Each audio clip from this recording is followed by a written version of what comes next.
Хисанай гахат авк пластик ама авшайнаг. Завдюкау аваран схавацакта хисанай амбартканынан контейнерта. Фацаджидар ныракон барондата авардар саузашты школата ама равдауандата. Араштышты армашт хуш хавацактан.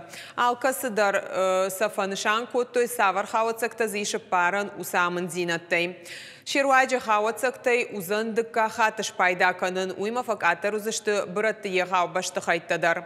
Саранота коммуналун хазарады артаг ама энергетика министрада куткушынканын сафтамай шварзашты авчада контейнеры. Шема башты патлакката ахашт канзан регионалун оператор «Эра».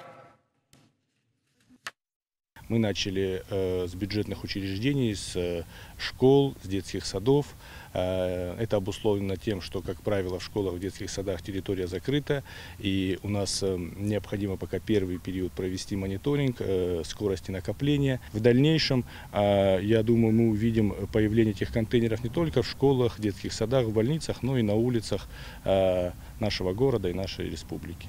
Это важно для детей. Мы, как педагоги, должны научить детей относиться бережно к природе.